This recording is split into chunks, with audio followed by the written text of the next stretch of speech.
मैं अखिलेंद्र मिश्र जी से अनुरोध कर रहा हूं कि वे इस अवसर पर आए हुए हमारे जितने भी प्रेस के भाई हैं इस प्रेस वार्ता को संबोधित करेंगे। जटाटवीगलज्ज्वल प्रवाह पावितस्थले गलयवलम्बे लम्बिताम्बुजंग तुंगमालिकां डमट डमट डमट डमन निनाद बड्डमर्वयं चकार चंड तांडवम तनोतु नः शिवः शिवम्। ओम नमः शिवाय। भगवान शिव का ये स्तोत्र, शिव तांडव स्तोत्र रावण द्वारा विचरित है। रावण एक त्रिकालदर्शी महापंडित, ज्योतिषचार्य के महाविद्वान, 4 वेदों और 6 शास्त्रों के ज्ञान होने के कारण उनके 10 सर थे। ये बात बहुत कम लोग शायद जानते हों कि उनका 10 सर जो था वो 4 वेदों और 6 शास्त्रों के कारण था। अपने हर सर को वो काट के जब भी तपस्या करते थे ब्रह्मा जी को प्रसन्न करने के लिए चढ़ा देते थे और पुनः वह सर आ जाता था। ब्रह्मा जी से उन्होंने काफ़ी वरदान ले रखी थी, अजर अमर हो गए थे। ब्रह्मा जी ने उनके नाभि में अमृत कुंड भी स्थापित किया था। 64 चतुर्युगी उनकी उम्र थी रावण की। एक चतुर्युगी में 4 युग होता है, सतयुग, त्रेता, द्वापर और कलयुग। 64 चतुर्युगी आप समझ सकते हैं। जो बहुत सारी चीज़ें जो रामायण में और रामचरितमानस में नहीं है वो दक्षिण भारत के कुछ कम रामायण में और कुछ क्षेपक कथाओं में मिलती हैं ऐसी बातें कि रावण को ये पता था कि इक्ष्वाकु कुल के दशरथ के ज्येष्ठ पुत्र के रूप में भगवान विष्णु अवतरित होंगे, राम के नाम से जाने जाएंगे और वही मेरा कल्याण करेंगे। ये उनको पता था। इस तरह की बहुत सारी बातें हैं जो वो जानते थे, लेकिन वो ये भी जानते थे कि राम जब आएंगे तो राम लंका कैसे आएंगे, लंका कैसे लाऊं मैं, अपने राक्षस कुल का उद्धार कैसे करवाऊं, अपना उद्धार कैसे करवाऊं। रावण का वो चरित्र नहीं था जो रावण ने दुष्कर्म किया था, लेकिन रावण को लगा कि एकमात्र संसार का ऐसा दुष्कर्म है जो मैं अगर करूं तो भगवान श्री राम लंका आएंगे।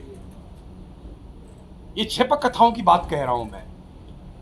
और उसने वो दुष्कर्म किया, मां सीता का हरण किया, जबकि उसको पता था कि भगवान विष्णु के अवतार राम है और मां भगवती आदि शक्ति की रूप सीता है।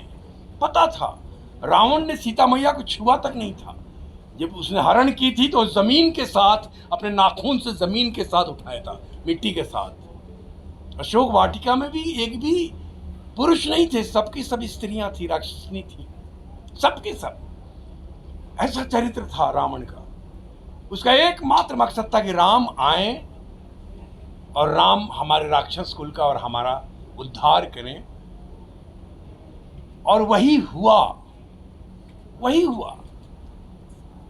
जब रावण मर रहे थे उस समय राम ने कहा कि जाइए लक्ष्मण को कि जाकर दीक्षा लीजिए, महापंडित है, महाब्राह्मण, महाज्ञानी, त्रिकालदर्शी। तो उन्होंने जो कुछ दीक्षा दी, जो बातें बताई लक्ष्मण को कि शुभ कार्य करने में तनिक भी देर मत करना, तत्क्षण कर देना, नहीं तो होगा नहीं। मैं भी सोचा करता था कि मैं पृथ्वी से अपने राक्षस कुल के लिए स्वर्ग तक सीढ़ी लगाऊंगा और लगाते रह गया, लगा नहीं पाया। अपनी गुप्त बातें जो तुम करना चाहते हो कभी भी किसी को उजागर मत करना और कभी भी पर स्त्री पे दृष्टि मत डालना। ये रावण की तरफ से आज भी उतना ही प्रासंगिक है। रावण का ये कथन कि पर स्त्री पर दृष्टि मत डालना, मुझ जैसे ज्ञानी, मुझ जैसे त्रिकालदर्शी जो इंद्र को डांटता है, यहां से बैठे बैठे चंद्रमा को डांटता है, एक दुष्कर्म करने से, स्त्री का असम्मान करने से मेरा हश्र ये हुआ, तो फिर दुनिया का क्या हश्र होगा। ये आज के समाज में इतना प्रासंगिक है। मैं तो ये कहता हूं कि रावण के इस संदेश को रेखांकित करके, अंडरलाइन करके प्रसारित करना चाहिए कि रावण का यह संदेश है कि पर स्त्री पर दृष्टि डालना, कुदृष्टि डालना, वही हश्र होगा जो रावण का होगा। और तत्क्षण उन रावणों का जो समाज में आज घूम रहे हैं, उनका तत्क्षण वही हश्र कर देना चाहिए। तो इस तरह की बहुत सारी बातें हैं रावण के चरित्र में। मैं बोलूँ तो 4-5 घंटा बोल दूंगा, क्योंकि 2008 में जो रामायण बना था उसके लिए मैंने काफ़ी शोध किया था। क्योंकि मैं कोई भी चरित्र जब निभाता हूँ, सिनेमा हो, टेलीविज़न हो या थिएटर हो, तो उस पर पूरा विषय पे शोध करके, चरित्र पे शोध करके फिर मैं करता हूँ। तो उसी समय मैंने बहुत सारी छेपक कहानियाँ भी पढ़ी थी, जिसकी बातें मैं आप लोगों को बता रहा हूँ। तो ये सारी बातें हैं और मैं मंच पे पहली बार कर रहा हूँ। मैं धन्यवाद करता हूँ लव कुश रामलीला समिति को, जिन्होंने मुझे ये अवसर दिया है कि मैं रावण को मंच पे प्रदर्शित करूं, प्रस्तुत करूं। रावण के रूप में पहली बार मंच पे, जबकि मैं 40 सालों से थिएटर करता आ रहा हूं। 40 सालों से जब भी मन करता है, बैटरी डाउन होता है एज एन एक्टर, तो वार्म अप करने के लिए मैं तुरंत एक नाटक कर देता हूँ। तो अभी मेरे पास समय नहीं था, कम था कि मैं पूरी मंडली के साथ नाटक करूँ नया। तो मैंने सोलो परफॉर्मेंस 1.5 घंटे का तैयार किया अभी, स्वामी विवेकानंद का पुनर्पाठ। चूंकि रंगमंच के जो एक्टर हैं वो अपने आप का वार्म अप करते हैं थिएटर से ही, तो मैं रावण का किरदार रामलीला के इस मंच पे कर रहा हूँ। मैं जब यहाँ आके मंच देखा लाल किला के प्रांगण में कि 150 फीट लंबा और 75 फीट चौड़ा, और जो व्यवस्था देख रहा हूँ दर्शकों के बैठने की, अद्भुत है।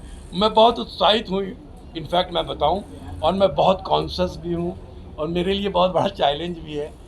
क्योंकि उस रावण को जो मैंने टेलीविज़न सीरीज में किया था, उसको ना तो स्टाइलाइज किया था, ना तो मैंने रियलिस्टिक किया था, उसको बीच में खड़ा किया था। क्योंकि वो रामायण देखा होगा आप लोगों ने, तो वहाँ रावण रोया भी है, मानवीय संवेदनाओं से परिपूर्ण है। उस रावण को मैंने ऐसा चरित्र चित्रण किया था। लेकिन यहाँ चूँकि मंच है तो यहाँ स्टाइलाइज करना पड़ेगा, और मुझे उम्मीद है कि मैं अच्छा करूँ। भोलेनाथ की कृपा होगी, भोलेनाथ करेंगे। और हमारे जो भी दिल्ली के दर्शक हैं, अच्छा दिल्ली वाले बड़े सौभाग्यशाली हैं कि परंपरागत ढंग से लव कुश रामलीला समिति जो है सो लाल किला के प्रांगण पे, ये वर्षों से मैंने जब इतिहास जाना, सुना मैंने मनीष के द्वारा कि भाई ऐसे ऐसे है, ऐसे ऐसे अर्जुन जी कर रहे हैं, पूरा ऐसे ऐसे होता आया है, तो मैं बड़ा खुश हुआ कि मैंने कहा बहुत बड़ी बात है। और फिर ये भी पता चला कि दिल्ली में कई रामलीलाएँ होती हैं, तो दिल्ली वाले बड़े भाग्यशाली हैं। हालांकि हर गाँव में, कस्बों में रामलीला अपने अपने स्तर पर होता है, बड़ी अच्छी बात है। क्योंकि राम तो मानव की चेतना है, भारतीय संस्कृति के आधार है राम।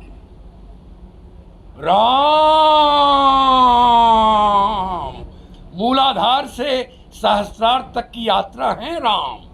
तो राम को जानना है, राम को पहचानना है। रामलीला के माध्यम से ही जितने लोग आकर देखें, राम को जाने, देखें, आग्रह यही है दिल्ली वासियों से कि आएँ, देखें और आनंद लें। तो एक डायलॉग सुना दीजिए। वो डायलॉग ही था अभी तक क्या डायलॉग का अर्थ क्या होता है? संवाद। मिस्टर रावण, एक चौपाई आप जो है उच्चारित कर दें, कोई चौपाई आपको याद हो रामायण की। कर्म प्रधान विश्व करी राखा, जो जस करी तसु फल चाखा, होई है वही जो ही राम रचि राखा। जय श्री